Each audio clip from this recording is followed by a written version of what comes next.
Well, it's about time. When I never felt bad, come on, yeah. Like, I wasn't avoiding filming content, but I think collectively we are more tired than last year. I say we because I've spoken to many teachers over the last 3-4 weeks, and we all have that same feeling. And I'm not going to start talking about the issues that we've been having with our respective staff rooms. That's another ball of yarn. But I think many of us had gotten used to the rhythm that was imposed on us last year. I was very content and very happy with the structure that I had. I was a senior teacher, meaning I was teaching grade 10 and 11, grade 9 and 11, and I saw students every other day, and we would double up on the days because the groups were split in two, and yeah, you end up getting used to that routine, and I think that routine was lighter in a way because you were repeating the same content, so I don't think I had as much prep and planning to do as I do now. And I think many of us are getting used to the fact that we have almost 1,400 students in our building. As we say in French, c'est du monde à messe. Je pense qu'il y en a qui ont oublié le volume que ça génère. 1400 élèves. Ça fait du bruit. So when you take all of those factors together, it creates a lot of stress and pressure on many teachers, and it's a lot to handle. And also when you take into account that for many teachers, they're dealing with the change of building, the moving, it's a lot to take on. It's a lot to take on. And once again, I'm not going into details about how some people perceive this move, this change, this arrival influx of teachers and students into this building. But for many, it's a dish that is hard to digest. And I'm being polite here. Though there will be more content, I have made a list of topics that I will address and I will talk about, starting with this one.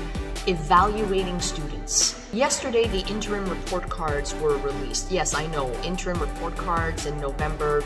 It's a bit late, I realize that. But there was a lot of talk about how we were going to assess and evaluate students. For many students, this is the first normal year in maybe 2 or 3 years. So dealing with what would be called a normal workload, normal evaluations, and many teachers are observing I wouldn't say a lack of knowledge, but maybe certain skills and knowledge gaps that perhaps they wouldn't have noticed in previous years.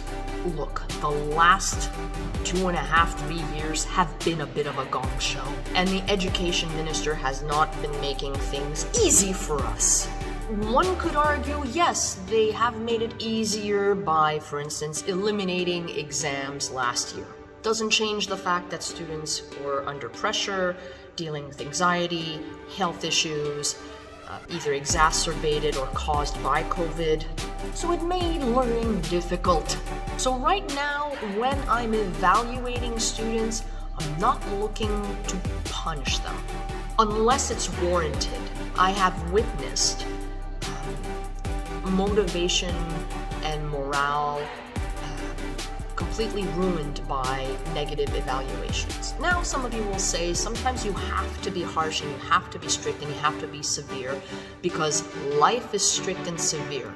But I think there are more and more studies and more talk about maybe that's not how life should be. And if school is to mimic life, maybe we need to be a bit more encouraging. We need to be more supportive.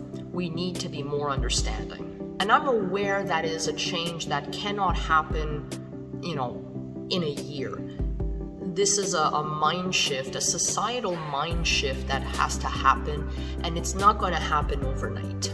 But if I can make it happen while I'm a teacher, while I'm still working with my students, if I can make them view their learning in a more positive, in a more long-term light, I've done my job. So when I'm going to give feedback to students, I'm not going to look to point out their flaws to begin with.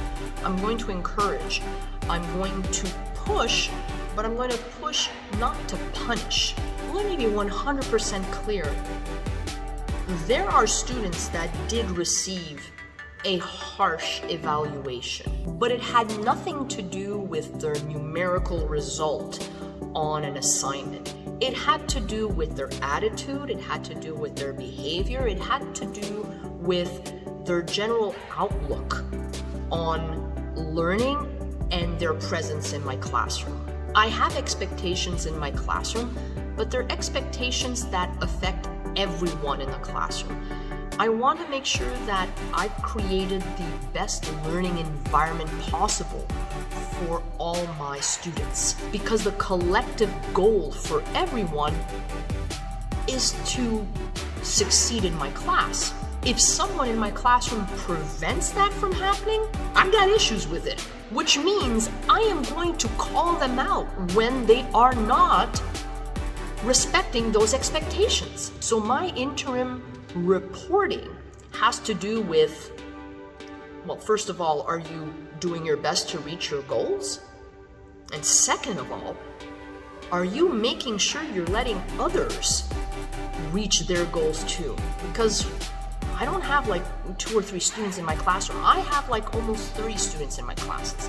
So this is a group effort. And I hope I made that clear to all my students at the beginning of the year, because then if I haven't, I didn't do my job properly. And as a side note, whenever I give feedback in this interim reporting period, I'm taking the time to reflect on myself. Because if I give negative feedback or harsher comments on a student, I have to be able to back it up, which means, have I done my job properly? So there's a lot of self-reflection that happens when I'm assessing students, when I'm evaluating students, because I say to myself, did I make sure I gave all the opportunities needed to succeed? And if they didn't succeed, what do I have to do to ensure their success? And on that note, folks, have yourselves an awesome day.